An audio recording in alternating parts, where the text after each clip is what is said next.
¿Qué tal? Vamos a hablar hoy día de cirugía de glaucoma mínimamente invasiva, trabeculectomía e implantes filtrantes. No tengo ningún conflicto de interés con la presentación, así que le damos con el tema. A pesar de tener mejores herramientas, exámenes, medicamentos, láseres y cirugía, como hemos visto en la evolución histórica, los resultados finales en los pacientes con glaucoma no son tan alentadores. Este es un estudio del 2012-2014 que muestran que al final de la evolución el 42% de los pacientes están ciegos de un ojo, e incluso el 15% de los pacientes están ciegos de ambos ojos cuando termine la evolución, considerando que pasan en esta condición aproximadamente 2,5 años. Imagínense el costo que significa para los sistemas de salud, la familia, etc. Y eso es básicamente por el algoritmo tradicional, digamos, del tratamiento del glaucoma, en que tenemos en un comienzo en los medicamentos y en los láseres como tratamiento para los glaucomas leves a moderados, y para los glaucomas graves ya trabeculectomía y tubos. Pero hay un segmento intermedio, como vemos ahí, en los pacientes moderados, en que esto presenta ciertas limitaciones. Los medicamentos, siempre hay que preguntarse hasta cuándo y cuántos. Lo que sabemos es que la adición de un tercer y un cuarto medicamento para el tratamiento del glaucoma, al comienzo, por supuesto, se observa un beneficio, pero si seguimos a estos pacientes en los cuales le hemos agregado un tercer o un cuarto medicamento, al año, fíjese todo lo que se ha perdido, quedando un efecto en aproximadamente el 14% de los pacientes. A los 2 años de que los pacientes tienen que empezar con una tercera o cuarta droga, más o menos el 40% de ellos llegan a cirugía filtrante. Por tanto, cuando el paciente no controla con 2 drogas, tenemos que empezar en ellos a plantear una cirugía. Y el tratamiento médico con este esquema para muchos pacientes se queda corto. Por otro lado, cuando miramos los resultados de la trabeculectomía de los tubos, vemos que el principal problema son las complicaciones y la sobrevida. Alrededor de un 46-48% de sobrevida para las trabeculectomías cuando consideramos un plazo de 5 años al realizar estudios que comparan resultados en realidad metaanálisis. Por lo tanto, la sobrevida y las complicaciones de este tipo de cirugía obliga a buscar alternativas. El tratamiento quirúrgico tradicional para muchos pacientes es mucho. Como dice mi amigo Kuldev Singh, estamos pasando por un periodo que él lleva con mucha gracia el renacimiento del glaucoma. Como les decía, avances importantes en perimetría y en exámenes de imágenes, nuevos agentes farmacológicos, pero fundamentalmente la evolución de la cirugía catarata como un procedimiento para el tratamiento del glaucoma. Y esto, a su vez, permite la introducción de nuevos procedimientos quirúrgicos que se pueden asociar a la cirugía de catarata, como vamos a ir viendo. La FACO, sabemos que tiene un importante rol. Tiene una temporalidad y un pronóstico, como vamos a ir viendo. Por ejemplo, cuando uno hace una trabeculectomía en un paciente pseudofáquico, el resultado es el mismo que cuando está fáquico. Por lo tanto, la pseudofaquia no empeora el pronóstico, lo que hace pensar que es mejor hacer la FACO antes, porque además va a permitir en el caso de complicaciones un manejo mucho más fácil, digamos. La cirugía de catarata, por el contrario, cuando se hace en ojos que tienen una trabeculectomía funcionante, aumenta el riesgo de falla, por lo tanto la FACO después no es una muy buena alternativa. Y además, también tenemos que saber que más o menos el 30-50% de los pacientes operados de trabeculectomía desarrollan catarata visualmente significativa en un plazo de 5 años, por lo tanto la trabeculectomía antes tampoco es una buena alternativa. La recomendación aquí es no dilatar la cirugía de catarata. Esto es como nota aparte, la cirugía de catarata en los tubos que están funcionando, que están bajando la presión y que están logrando controlar al paciente, no afecta el control de la piel, no influye de ninguna forma. Así que ese es un punto positivo para los tubos. La cirugía de catarata disminuye la presión intraocular, no como antes que se pensaba, antes digamos, el pensamiento general era que era una baja de presión que era bastante menor y por un tiempo bastante corto. Como vemos acá, estamos siguiendo pacientes por tiempos cada vez más largos y las disminuciones de presiones son bastante significativas, especialmente en los pacientes que tienen presiones altas, como vemos en el gráfico de la izquierda, seguidos por periodos tan largos como 10 años. Sí, no hay que olvidarse que cuando uno opera a un paciente que tiene glaucoma de cataratas, le hace una facomulsificación, hay un riesgo de hacer un pico de presión en aproximadamente el 17,5% de los pacientes, y esto es muy importante de tener en cuenta, puesto que este pico se produce fundamentalmente durante el primer día, durante las primeras horas postoperatorias, por lo tanto muchas veces nosotros nos perdemos esto. No lo vemos porque controlamos a los pacientes al día siguiente. Por lo tanto, la recomendación aquí en los pacientes que tienen glaucoma y se van a someter a cirugía de catarata es usar acetazolamida oral preventiva. La recomendación es administrarla 1 hora antes, con lo cual vamos a lograr que la presión no presente, o sea, se presenten estos picos de presión con mucha menor frecuencia dentro de las primeras 24 horas post de la cirugía.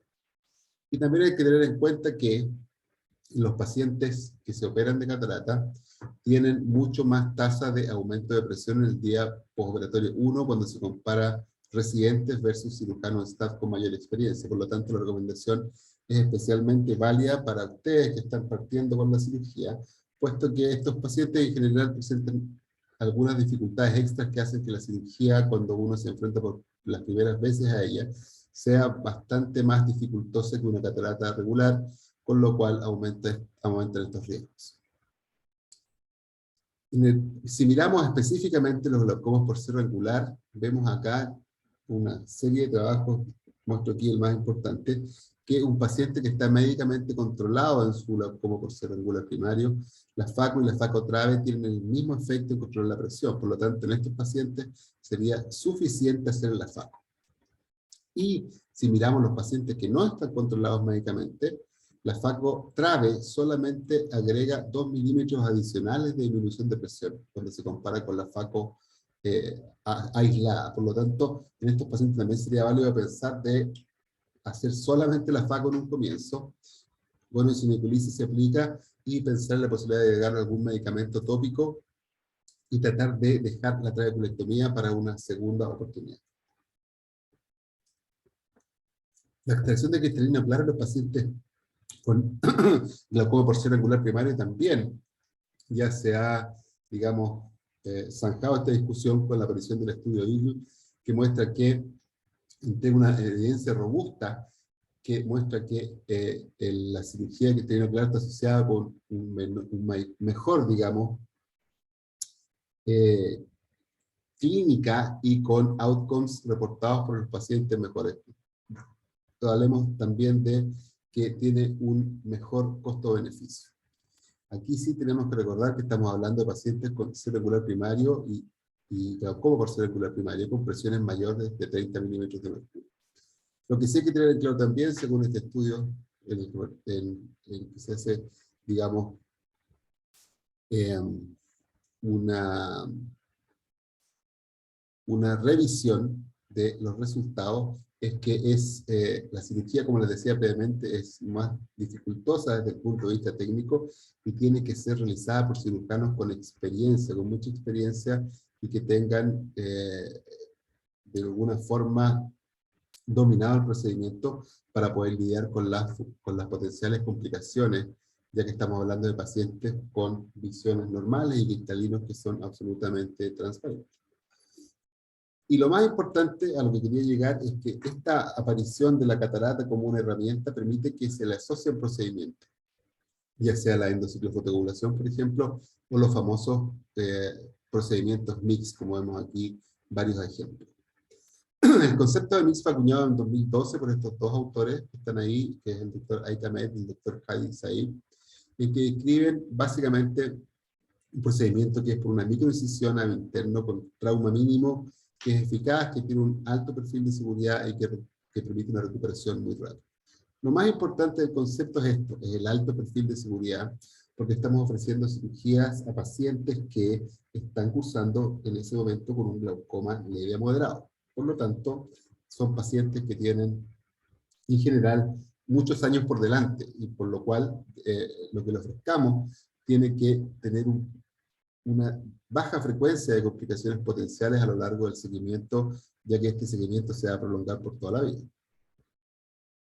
Los primeros MIX que se realizaron fueron procedimientos en el canal de Schlemm, y estos lograban una disminución de presión moderada, por lo cual se asociaban, como les decía, a glaucomas leves a moderados. El primero que se aprobó fue el iStent, que se aprobó por la FDA en junio del 2012, y que mostraba una reducción aproximada de 6 milímetros de mercurio, y el cual uno ve, y lo que los trabajos muestran, es que mientras mayor número de iStent, mejor resultado. ¿Qué quiero decir con eso? Que 2 es mejor que 1, y que 3 es mejor que 2. Y esto básicamente es porque el stent puede no ser continuo, por lo cual se van a requerir varios stents para comunicar los distintos compartimentos del canal de stent con la cámara anterior y así disminuir la presión.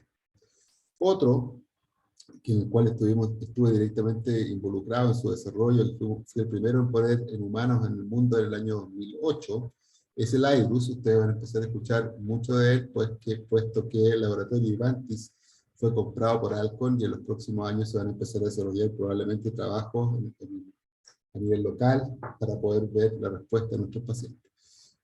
Este dispositivo es súper interesante y tiene, digamos, 3 mecanismos potenciales. Uno es conectando directamente el inlet del stent a la cámara anterior, rompiendo la resistencia del trabéculo, y a la pared interna, porque comunica la cámara anterior con múltiples colectores. Y a su vez, el tercer punto y el más importante y novedoso es que, como es un sistema de andamiaje, mantiene dilatado el Schlemm, evitando el colapso del Schlemm y la herniación de los endotelios a los colectores, que es lo que los trabajos muestran que se observa en los pacientes con glaucoma. Como ven ahí, el endotelio está protruyendo hacia los colectores, y después de un tiempo, cuando está ese crónico, se fibrosan e impiden que esto funcione. Aquí están los resultados al año. Como ven, baja más la presión que la FACO aislada, usan aproximadamente un 60% menos de medicación que cuando se hace la FACO aislada también, y un 78% de los pacientes a los 2 años no están usando nada, y es suficiente con la cirugía de FACO más IRUS. A los 3 años, muestra importantemente, que este es un dato que no es menor, que no hay diferencia en el recuento endotelial entre ambos grupos, y a esos años también la cirugía incisional en estos pacientes es 6.5 veces menos que cuando se hace una FACO aislada. Y a los 3 años también el 73% de los pacientes están sin usar medicación. Estos son los resultados a 5 años, 5 años de seguimiento de los mismos pacientes, en los cuales se mantiene que no hay diferencia en el recuento de células endoteliales, y el riesgo de una intervención quirúrgica mayor para glaucoma es de 6% de los pacientes de FACO aislada versus un 2.4% en los pacientes con IRUS. Si quieren saber todo lo que se ha hecho, pueden revisar esta revisión de Cochrane, que se publicó el año 2020, y el autor es nuestro conocido, que es el doctor Francisco Tarola, que empezó este trabajo cuando estaba en el Murphy's. Este efecto, digamos, modesto en la presión hace que surja este concepto también, que es un poco gracioso, y voy a tratar de aclararlo, que es de MEX, que se habla de MEX, cirugía para glaucoma mínimamente efectiva. Y esto es porque se está haciendo una comparación que no es justa. Estos mix que van al canal de Schlemm no se pueden comparar con el resultado y con la disminución de presión que uno espera de una trabeculectomía. Disminuye la PIO, es verdad, pero en forma modesta, pero significativa. Y lo más importante aquí es que mejora la calidad de vida, que disminuye el uso de medicamentos y que mejora el pronóstico de una eventual cirugía filtrante en el futuro. ¿Por qué ocurre esto? Tenemos que considerar que el canal de Schlemm no es un sistema de cañerías, como vemos aquí, de tuberías, sino que es un sistema que es eminentemente activo. Está vivo. Por lo cual, para funcionar deben tener un sistema, para que estos procedimientos, estos mix que van a canal de Schlemm funcionen, deben tener un sistema de drenaje desde el Schlemm hacia afuera que no tenga un daño avanzado. Porque si tiene un daño avanzado, tiene un glaucoma crónico de alta, digamos, de largo evolución, va a ser muy difícil que o un IRUS o una stent logren bajar la presión. El reflujo sanguíneo que uno consiga al descomprimir la cámara anterior durante la cirugía catarata nos va a dar una idea de cuán comprometido está ese sistema. Si bajamos la presión y hacemos una colonoscopia y vemos que hay un importante reflujo, podemos estar seguros que el procedimiento que hagamos va a funcionar. Por el contrario, si bajamos la presión del ojo, hacemos la colonoscopia y no se marca el Schlemm con sangre, lo más probable es que ese sistema o se marca de forma parcial o muy reducida, ese sistema no está funcionando propiamente como corresponde. Estamos hablando de un daño crónico avanzado. Los mix han ido cambiando. Han ido cambiando y se han ido expandiendo. A la definición del 2012 ya no es la misma, y surgió otra definición que se publicó aquí en el Glaucoma Today en el año 2016, en que vemos que se habla ya de procedimientos que son ab interno o ab externo, con o sin disección de la esclera y con mínima o no manipulación de la conjuntiva. Ya estamos hablando de otro concepto, hemos ampliado la frontera, y como vemos aquí, hoy en día hay 3 niveles de intervención: el canal de Schlemm, donde tenemos básicamente el iStent y el iDRUS, el pase supracoroideo, con el CyPass que ya no se usa, y el iStent supra y el mini-JEC, que es la nueva esperanza para esta vía, y el espacio subconjuntival con el Pressure Flow y el SEM de Allen. Dentro de esto es súper interesante el GAT. ¿Cómo nace el GAT? El GAT nace como una cirugía que está enfocada para el tratamiento del glaucoma congénito. En el fondo, disminuir las exposiciones de los niños a anestesias múltiples, que es lo que se ve con la gonotomía y la trabeculotomía.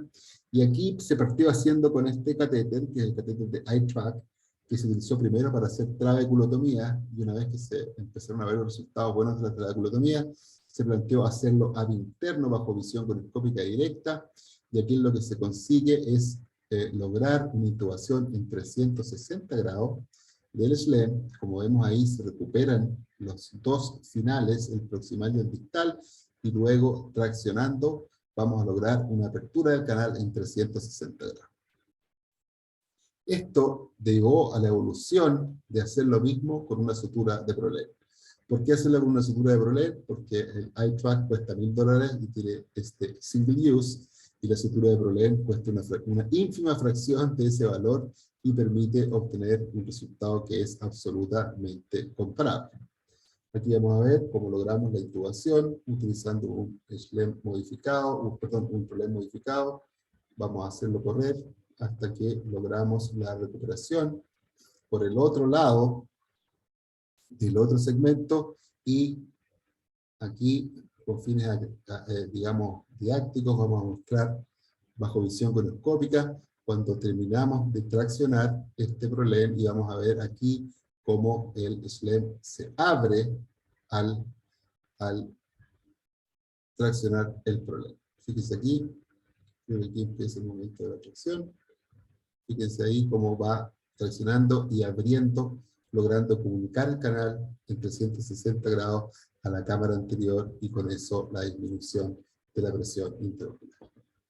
Estos resultados en niños que son muy buenos y que logran disminución de presiones que son a muy largo plazo, y un uso muchísimo menor de medicamentos, y una indicación de cirugía y anestesias generales mucho menor, se pasó a los adultos. Este es un ejemplo solamente a mostrar que este es un niño que le habíamos hecho una gonotomía a los 9 meses de edad. Posteriormente la presión empezó a subir, le hicimos un GAT con Prolen a los 3 años, en los 250 grados restantes que tenía de su Schlemm que no se había tocado, y este niño, luego de 60 meses de seguimiento, ahora tiene 8 años, está en segundo básico, tiene presión de 10 en su ojo izquierdo, con una vida y una visión absolutamente normal, utilizando solamente monocross una vez al día en la tarde. Para mí personalmente el GAT es la cirugía de elección en el glaucoma congénito. Como les decía, estos buenos resultados permitieron extrapolarlo a los adultos, y aquí vemos un GAT en 360 grados que se logra el 80% de las veces en un paciente que, como ven ahí, que está con el lente puesto, que se acaba de operar de catarata, se hizo una cirugía combinada, y hay un 20% de las veces en que el Schlemm es discontinuo, como les había dicho, y que en estos pacientes uno puede hacer la apertura del Schlemm idealmente en un mínimo de 180 grados y sin completar los 360, como vemos acá, como vamos abriendo y logramos la apertura de los 180 grados. ¿Qué eso tiene de importante? Que los estudios y los trabajos, tanto en vivo como en laboratorio, muestran que en adultos Un tratamiento de 180 grados tiene resultados que son absolutamente comparables a los tratamientos de 360 grados, y esta disminución de la zona de tratamiento conlleva un potencialmente mejorado perfil de seguridad. Los otros espacios están ocupados, como les decía yo, como con los procedimientos que se realizan en el espacio supracoroideo, como a través del SIPAS, que ya no se puede usar, básicamente porque tenía un muy buen resultado en bajar la presión, incluso con presiones de un dígito, pero tenía un problema en los recuentos de segundos endoteliales, que se vio que bajaban mucho, y eso hizo descontinuar su uso. Pero cuando uno estudia y revisa los datos como yo en profundidad, se ve que era un problema de la técnica. Cuando no se dejan anillos visibles, la pérdida de segundos endoteliales es absolutamente comparable en los controles, pero cuando se dejan 3 anillos visibles, como en este caso, se logran cifras tan altas, como les decía, como un 10% de pérdida de células endoteliales, lo que hace que probablemente en algún momento esto va a resurgir. Ahora, lo que se está partiendo de los estudios, ya se han publicado varios resultados, este sistema que es el mini-jet de iStar, en que consiste de comunicar ese digamos, dispositivo, el espacio supracoroideo con la cámara anterior. Se ha visto que hay una reducción importante, hasta un 50% de la presión intraocular a los 2 años, y sin una disminución en el recuento de las células endoteliales. Como vamos a ver aquí, cuando se termine de lavar esa sangre, esa es la posición final del stent, que produce la comunicación, y por medio de esos microporos que tiene, evita que se colapse.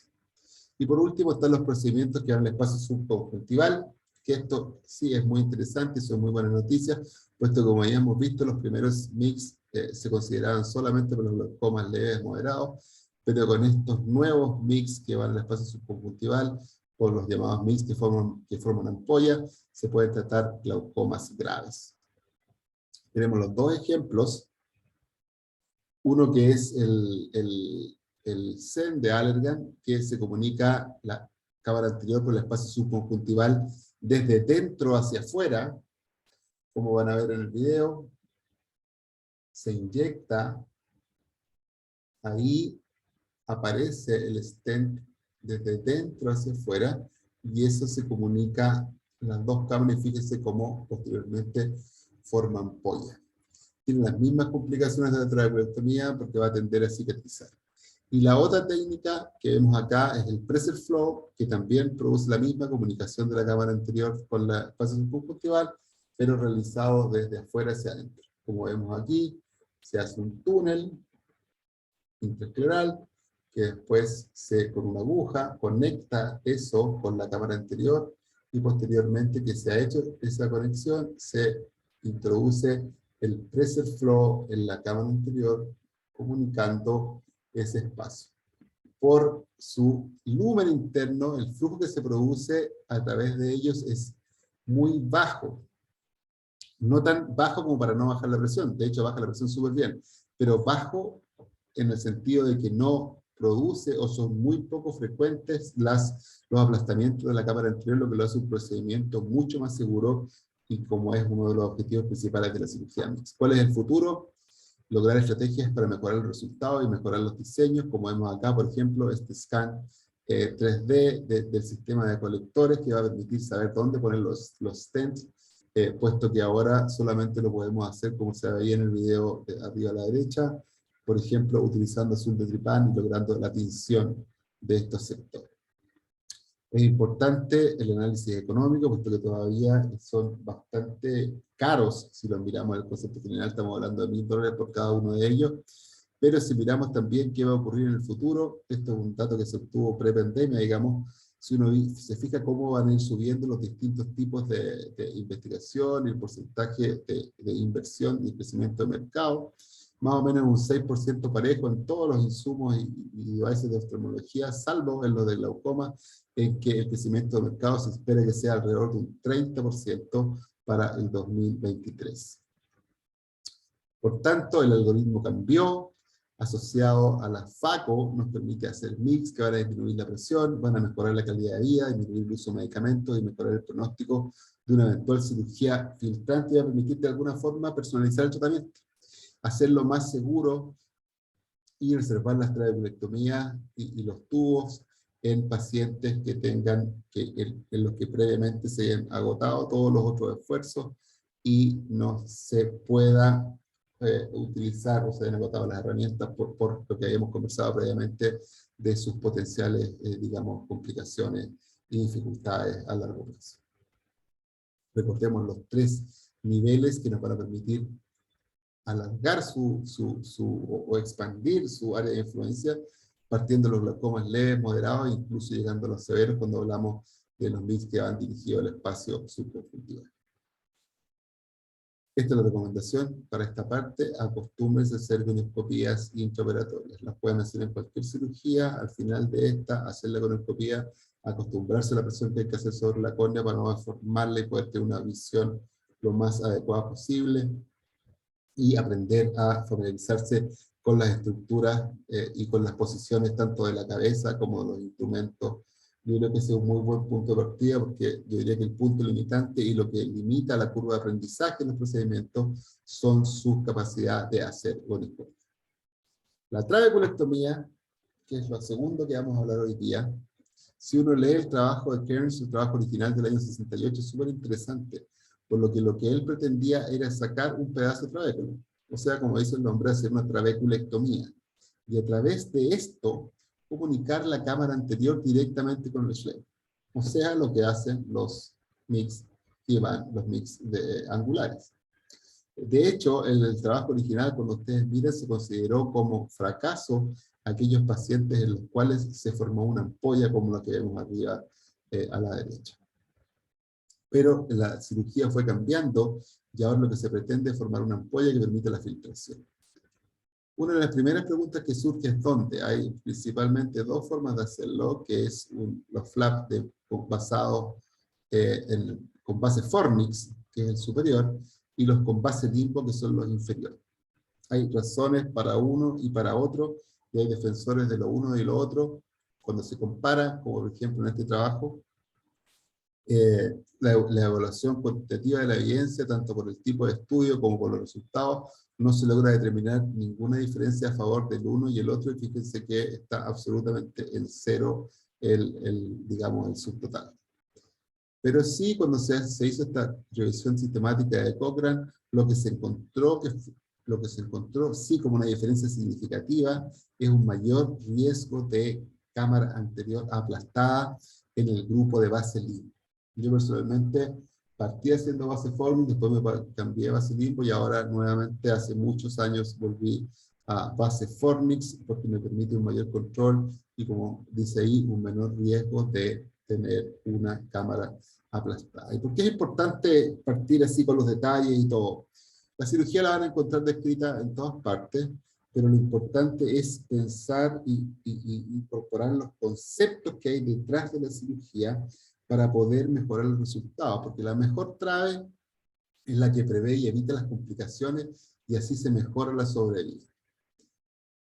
La falla de la trabeculectomía es una cosa frecuente. La falla precoz es más o menos entre el 10 y el 40, y la tardía 50% más, y se debe fundamentalmente a fibrosis conjuntival, a fibrosis episubescleral, a la encapsulación, como los quites de Tenon, por ejemplo, y a la obstrucción interna por iris, como vemos en la fotografía de abajo a la derecha. Los distintos trabajos muestran esta tasa de falla. En los expertos en glaucoma tienen tasas de falla mucho menores, pero lo que muestra la literatura es que una tasa de falla alrededor de un 50% a 5 años, que es bastante alto si ustedes lo piensan. Y la idea es tratar de personalizar los tratamientos para lograr una disminución de esa tasa de falla y lograr además un mínimo riesgo de progresión en los pacientes, para mantener un nivel seguro en que no tengan progresión y no tengan hipotermia, con todas las dificultades que esto trae. Si miramos acá este análisis de costo-efectividad que presentó el doctor Penco también hace mucho tiempo, pero que es una idea muy, muy interesante, lo que muestra ahí es que un procedimiento quirúrgico bien hecho, como una trabeculectomía, por ejemplo, tiene un costo total de seguimiento de 22, cuando un seguimiento de 20 años, 22.5 años, un costo total de $6.725. Si se hace un tratamiento fundamentalmente médico o con láser, el costo es alrededor de $16.000. O sea, esto se inclina a favor del tratamiento quirúrgico, si se logra hacer de una forma segura y que tenga muy pocas complicaciones. Pero fíjense que lo peor desde el punto de vista de costo-efectividad es hacer un tratamiento quirúrgico que no funcione. Eso, por supuesto, es lo más caro y es lo que tenemos que tratar de evitar. La trabeculectomía se puede lograr obtener esa morfología con buenas presiones, y aquí vamos a hablar de 5 cosas puntuales que de repente no se tratan tan frecuentemente. Lo primero, al momento de la cirugía de catarata, como habíamos visto al principio, hacer la FACO precozmente baja la presión ventricular, disminuye el riesgo de falla de la trave, porque funcionan mejor las traves cuando, o sea, no tiene más riesgo de fallar una trave cuando el paciente está pseudofágico, y permite manejar mejor las complicaciones. Y además, el hacer una FACO precoz permite asociar estos procedimientos que hemos hablado de los MICS, con lo cual podemos postergar aún más la cirugía perforante. Por lo tanto, no dilatar la cirugía de catarata. La preparación conjuntival es fundamental. Tenemos que acordarnos que nuestros pacientes con glaucoma tienen una prevalencia de enfermedades de superficie de un 60% aproximadamente entre ojo seco y difusión de las glándulas de Meibomian.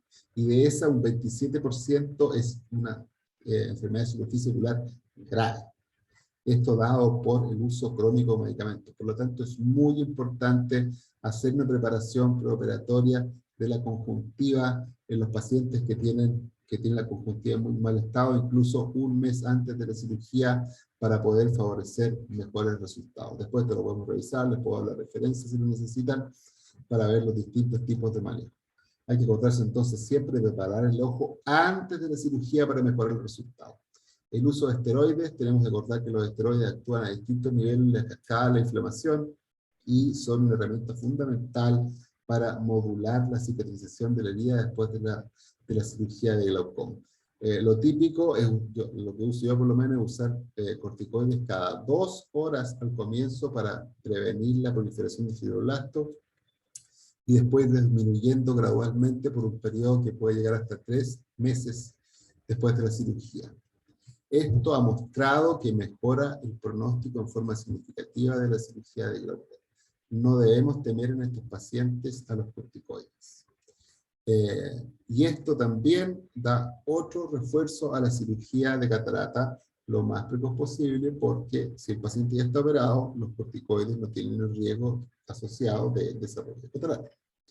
El tratamiento del dolor. Esto es muy interesante. Durante mucho tiempo se ha hablado y se sabe que la inflamación provoca dolor. Pero ahora se le ha puesto mayor énfasis en que el dolor por sí solo provoca inflamación.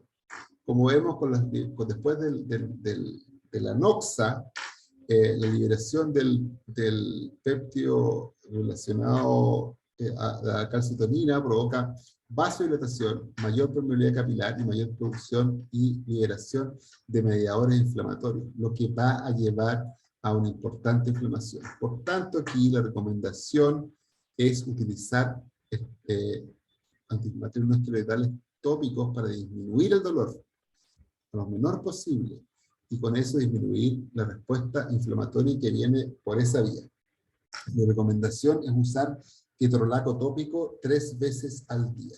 Y lo otro que no debemos olvidarnos nunca es enterrar siempre la sutura y no dejar los puntos hacia afuera, porque las suturas hacia afuera van a provocar inflamación, van a provocar dolor del paciente, dolor importante del paciente, y con eso vamos a tener mayor inflamación. Lo que recomiendo entonces es ese régimen de usar ketorolaco sublingual, un ketorolaco sublingual de 30 miligramos que se usa una vez al día, que es bastante cómodo, que uno puede partir el día antes de la cirugía, por unos 5 días, funciona muy bien, y es asociarlo a ketorolaco tópico, como les decía, 3 veces al día en un paciente que no hemos asegurado de no tener suturas al aire. Tratar el dolor y disminuir la inflamación es una cosa fundamental. Y finalmente el uso de Avastin. El uso de Avastin ha demostrado ser muy efectivo en lograr ampollas de una configuración mejor. El anti-VEGF actúa a ese nivel de la cicatrización, bloqueando esa vía, y la recomendación es usar inyecciones intracamerular de 0.125 miligramos de Avastin, aunque los que mejoran, digamos, el éxito, disminuyen la necesidad de needling postoperatorio y ampollas menos vascularizadas. El Avastin, cuando se compara con mitomicina en los trabajos que ustedes pueden revisar, ahí está la referencia, es tan efectivo como la mitomicina. Avastin y mitomicina funcionan súper bien, pero la combinación es más efectiva que el uso de cada uno por separado. El Avastin se pone directamente la dosis en la cámara anterior a través de la paracentesis al final de la cirugía. Usar Avastin para mejorar resultados es lo último que les podría recomendar. Por lo tanto, fácilmente podemos, utilizando estos conocimientos, tratar de hacer que nuestras ampollas y nuestra cirugía funcionen mejor. Preparar la conjuntiva, acordarse siempre que la conjuntiva de estos pacientes no están en un muy buen aspecto, ni en una muy buena forma, por lo menos el 60% de ellos. Tratar de prevenir el dolor para disminuir la inflamación, la respuesta, digamos, fibrótica. Usar racionalmente los esteroides, acordarse que la disminución y la suspensión tiene que ser en un tiempo muy largo para tener un efecto modulador en la forma de la ampolla. El uso de los anti-VEGF como el Avastin ayuda y mejora los resultados en estos pacientes. Y lo que ya he repetido muchas veces y no voy a cansar de decirlo, no dilate la cirugía de catarata de los pacientes con glaucoma, pues es una herramienta que permite y que entrega un montón de ventajas en nuestro arsenal terapéutico. Eso es lo que no queremos, eso es lo que le tenemos miedo, ampollas vasculares delicadas que pueden filtrar y con lo cual tienen un mayor riesgo de infección. Han surgido muchísimas, esta es una de las más importantes y la que me gusta además, digamos, de cómo manejar la aplicación de la mitomicina para tener ampollas mejores, y muchas técnicas, como yo les mostraba antes, de limpiar los bordes mientras actúa, lo que todos sabemos de lavar, de ajustar los tiempos, de no pasarse, de ajustar las concentraciones. Pero lo que yo hago ahora, ya dejé de usar esponja, hago la inyección de mitomicina subconjuntival antes de la cirugía, como vemos ahí. ¿Por qué? Porque la aplicación de esponjas puede llevar una concentración muy variable, una dosis final muy variable, entre 1.9 y 17.3 microgramos. En cambio, cuando uno utiliza la inyección, digamos, subconjuntival de mitomicina, se asegura una dosis que va a ser constante en todos los pacientes y que nos va a permitir hacer una comparación adecuada. Además, lo que muestran los trabajos al hacerlo así es que, si bien no hay diferencias en la reducción de la presión, la morfología de la ampolla es mucho más favorable cuando se usa la inyección intratenon de la mitomicina, en este caso 0,01%, 0,1 ml. Y eso va a permitir que, digamos, la recomendación, usar la inyección subterránea de mitomicina para mejorar las ampollas, porque esto, que son las infecciones relacionadas a ampollas, es una realidad y que está presente. Si ustedes lo quieren revisar, aquí en la acta oftalmológica hay una revisión de literatura que está muy buena, van a poder encontrar todos los factores que influyen, ahí está la referencia si la quieren revisar directamente. Y finalmente vamos a hablar de los tubos. Primer concepto en los tubos es que existen dos tipos, los tubos valvulados y los tubos no valvulados, que son cosas que no absolutamente distintas, se parecen, pero que se comportan en forma distinta. Por lo tanto, no tenemos que tratar de forzarlos los dos en lo mismo. Por un lado, tenemos que aprender a manejar los tubos valvulados y por otro lado, a manejar los tubos no valvulados. Los no valvulados fundamentales son el Ververt y el Molteno, y entre los valvulados, el tubo de Amet. Ahora hay unos tubos mixtos nuevos, yo no he tenido la oportunidad de usar, pero que son súper interesantes en el planteamiento, porque son tubos que son con un diámetro, con un lumen mucho más pequeño, que permite controlar el flujo a través de ellos y hacerlo bastante más seguro. ¿Cuáles son los factores que determinan la filtración? La superficie del plato, el diseño y el grosor de la cápsula que se forma sobre el plato, que va a ser finalmente lo que va a determinar el funcionamiento.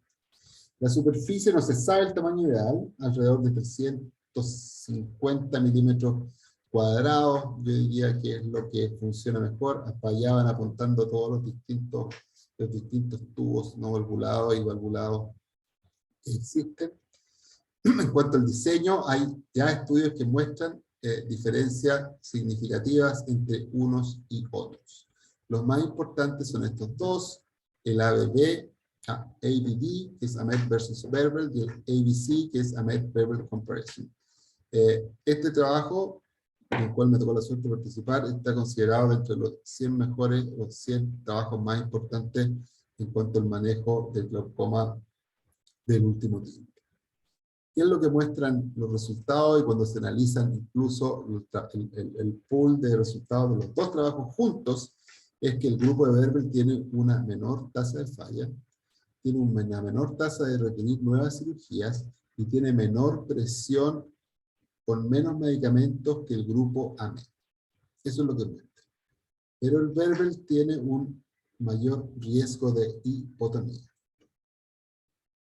¿Qué los diferencia? Básicamente es el grosor de la cápsula.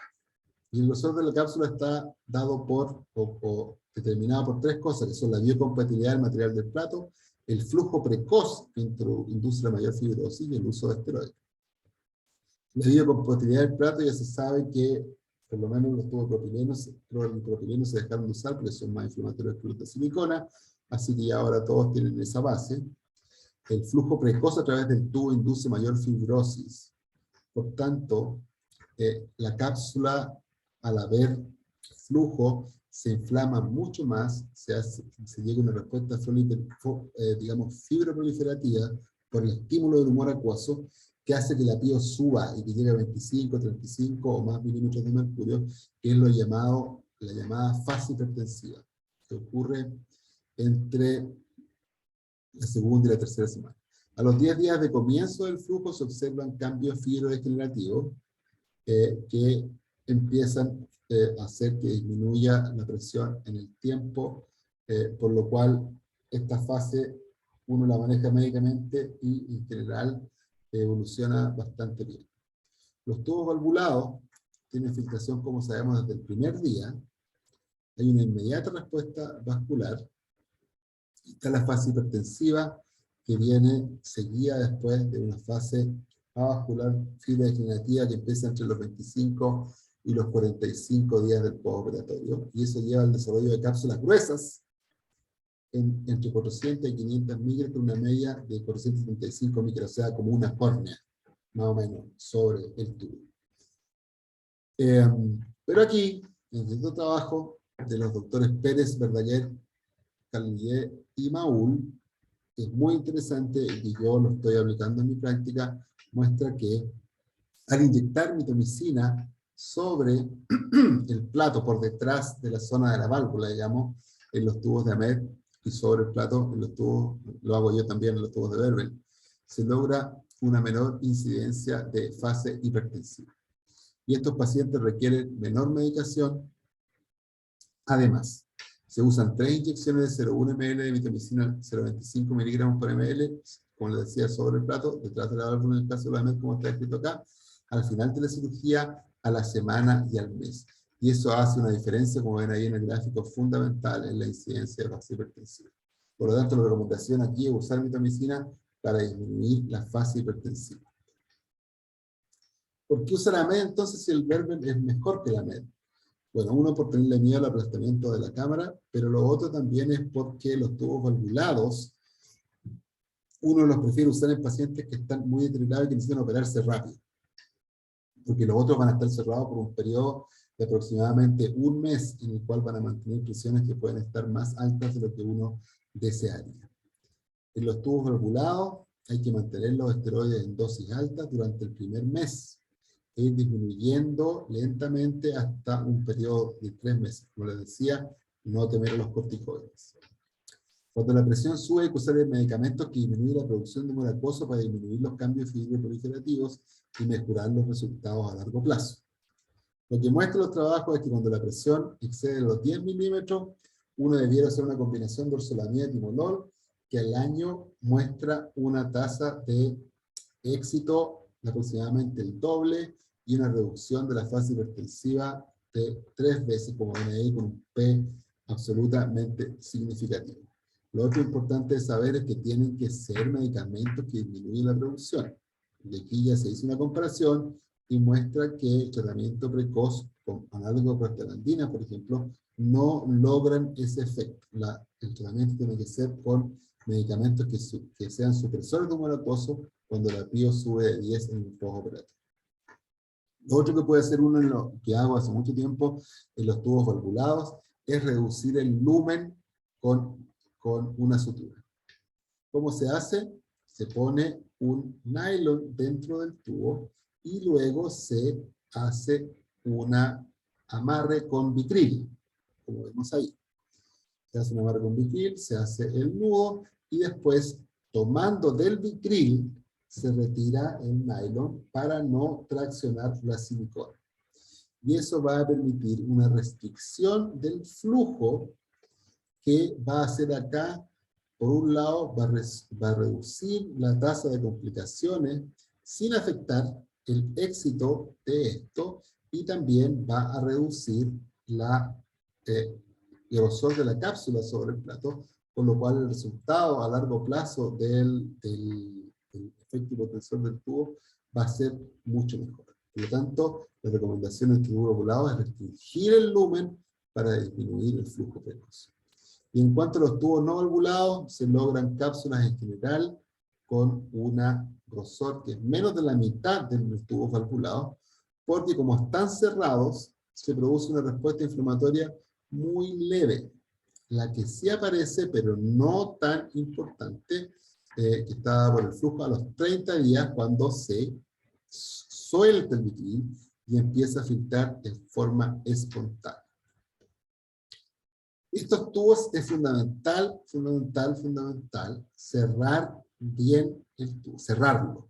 No disminuir el lumen, cerrarlo, porque si ustedes lo dejan abierto, al no tener, aunque sea un poco, al no tener válvula no hay nada que ponga resistencia al flujo, por lo tanto la cámara se les va a aplastar sí o sí, y ahí van a empezar todas las tragedias que uno observa. El cierre se hace con vitril 8.0, que, así lo hago yo por lo menos, que se suelta entre la cuarta y quinta semana, una media de 31 días, es un seguimiento en 12 pacientes, y eso es más o menos lo que se demora. Tiene que ser, y hay que considerar que los pacientes que se van a someter a esta cirugía pueden resistir presiones altas, más de lo normal, durante 4 o 5 semanas, y esos pacientes, además, van a tener que usar medicamentos por ese tiempo.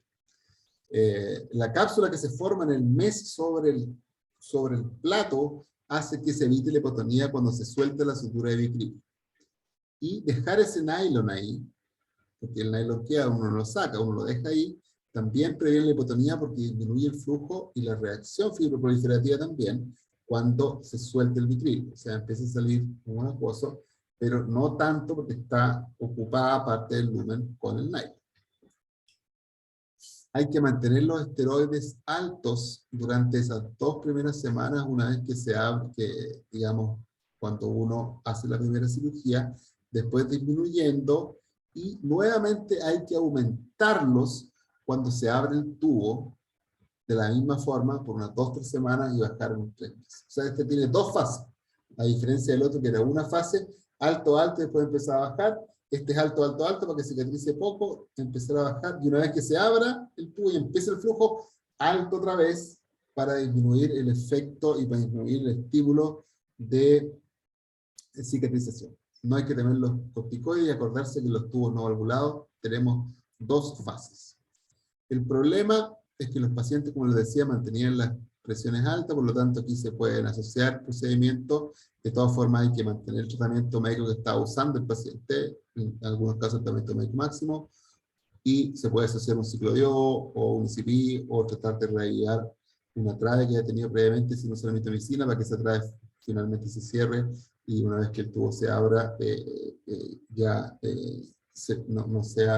no esté funcionando. Mantener el tratamiento médico máximo para proteger al paciente de la presión. Y finalmente, el último problema que tenemos es la disminución de las células endoteliales, y esta otra cosa que aprendí aquí en el curso, que aprendí mucho en este curso, como yo durante los años, y diría que es donde más aprendo, más que en los congresos afuera, es que el implante en el surco, en los pacientes pseudofágicos, reduce significativamente la pérdida de células endoteliales en estos pacientes. Por lo tanto, la recomendación en estos pacientes es, los pacientes pseudofágicos, es cuando es posible poner el tubo en el surco, la única, o sea, a veces es más dificultoso, ojo, no es tan fácil, pero se puede hacer, y la precaución que hay que tener siempre es, a diferencia de los tubos que se ponen por delante del iris, que el bisel está hacia adelante para evitar el iris, aquí es al revés, el bisel tiene que estar hacia atrás, por supuesto, para que evitar también el iris y no se obstruya. Implantar el surco, entonces, implantar en el surco en pacientes pseudofágicos. Como conclusiones, supresores del lugar acuoso para disminuir el flujo precoz, cierre parcial del tubo, usar mitomicina para disminuir la frecuencia de la etapa hipertensiva, eso en los tubos de MED, y el implante en el surco en los pacientes pseudofágicos en ambos. Y acordarse que hay un distinto régimen de corticoides porque los tubos funcionan y se espera que evolucionen de distintas formas dadas sus características y dadas las distintas técnicas quirúrgicas que se utilizan para cada una de ellas. Muchísimas gracias. Ahí tienen un QR. Si lo escanean van a poder meterse en el canal de YouTube, donde van a encontrar algunos detalles más de cirugía y otras cosas más interesantes y más largas sobre esto.